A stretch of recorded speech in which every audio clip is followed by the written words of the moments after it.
Hey, I'm Kenneth Wajda. I'm a professional photographer here in Colorado. Welcome to another one of my photo chats. So, people often say to me, oh, you got to go look at the sunset. Oh, check out that sunrise. Are you photographing it? And I'm like, no. Why would I photograph it? Am I going to go outside my front door and see my neighbor's truck and his fence and look, his recycling cans and I'm going to go photograph a sky above all that? Why? Who wants to see that? I'm not going to print it. I'm not going to share it. It doesn't have a strong foreground. Because sunrises and sunset, beautiful skies need a strong foreground. There's no such thing as I'm going to just take a photo of the sky and just ignore everything else. You can't. I know skies can be colorful, so what? I don't want to photograph that. If you call me up, my answer is no. I don't have a foreground. So the other morning I'm going to school, going to the class that I teach. And it was right before daylight savings time ended.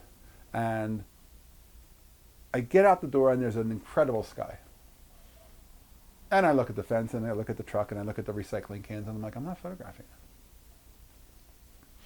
And I go south and I head down a road that goes over a little bridge by this waterway. And the water is all glowing, reflecting the sun and the sky. And it's brilliant. And I pull over and I go, now that's a foreground. When you get a foreground, you got to make the picture. So I photographed it. I tried a few different things. I tried a few different verticals and horizontals. I tried some different foregrounds. The one I used, I'll put in the show notes. What makes it for me is the little hint of blue just at the bottom center, slightly to the right, with some weeds or reeds sticking up through it.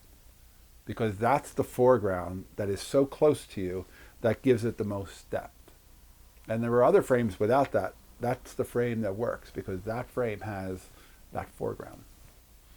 And because that sunrise was reflecting in the water, now the sunrise is doubly brilliant.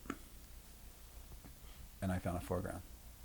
But sunrises and sunsets are worthless to me as a photographer if I don't have anything to put in the foreground of it, create a silhouette, to create form, to put something. It could be a windmill, it could be a barn side, it could be a mountain, it could be something, but it has to be something. It can't just be any old junk. It can't be the supermarket parking lot with a bunch of parking lights, street lights lighting up the parking lot. That's not a foreground. I don't want to see that. It can't be just any old thing that looks like it's just junk in the foreground. It needs to be, well, my whole motto has always been, a great photograph is a strong foreground, a strong background, and nothing else. If you're photographing somebody, they're the strong foreground. The background is either out of focus or it's appropriately in focus to tell us something about that person. A strong foreground, a strong background, nothing else. That's the key, and that's the magic for making great photographs. They do one thing well. If you think of Steve McCurry's photograph of Afghan girl, it's one strong face, one green background. He does one thing well. Everything is simplicity. That photo was not possible when there was no place to photograph it here. But as soon as I drive over that bridge and I see the water and I find a foreground, there's a simplicity. Now I have a foreground, I've got a background, there's nothing else. All right, I'll put a picture in the links below. Take a look. Hey, if you're enjoying these, hit the subscribe button. If you can support, hit the Patreon. Thanks to all my supporters. I appreciate you. I'll be back next time. We'll talk more photography. As always, here's the good light.